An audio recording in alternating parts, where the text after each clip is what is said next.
के सेवा करे, दीदिया के सेवा करे, दीदिया के सेवा करे। पबते सुतार जीजा लागेला तू चांस मारे, लागेला तू चांस मारे, लागेला तू चांस मारे।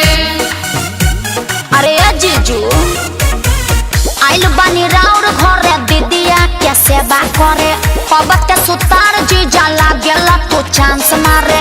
गोली न दान जीजा तहरा भरम बा कि सिगरेट पीने से पहले अरे काजी माचिस जलाया जाता है। हाँ आगे बोली। कि बीवी से ना काम चले तो साली को अरे बोली पटाया जाता है। चाय ले लो चाय, गरम गरम चाय। आय हाय हाय चाहिए से बेसी तक के तली गरम बा। आई हो दादा मोगी से ज्यादा तसलिए में दम। ए मारब के फेचकुरे फेंक देबा।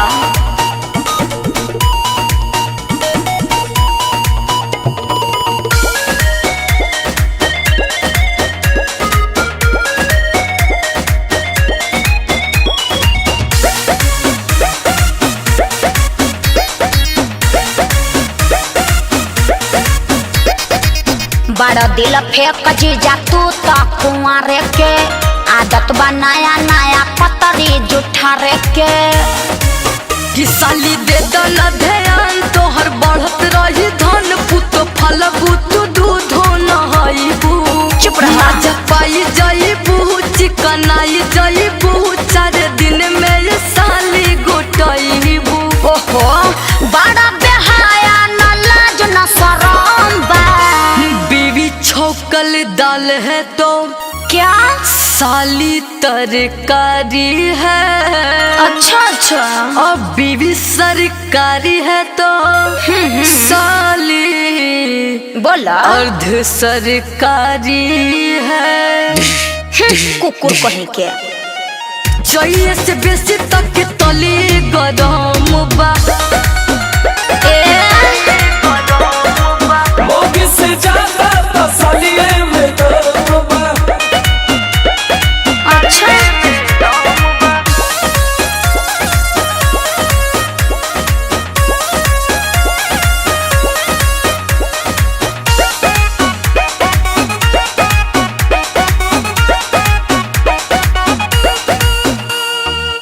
काहे छुछुआला छुछुनर लेखा जीजाजी न चटार गाल काहे बुझिए क्या पीजाजी। होश में रह।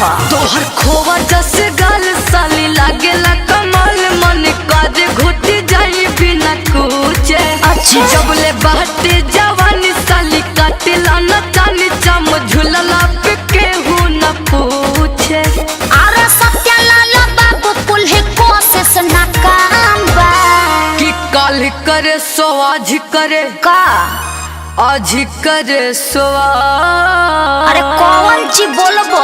कि साढ़ू संग करही के पड़ी कौन ची तर्जी हलचल करोगी कब। ए सुअर लेखा सुंघवा लाई बेलना भी। चाहिए से बेसी तक के तली गरम बा। ओहो मोगी से ज्यादा तसलिए में दम।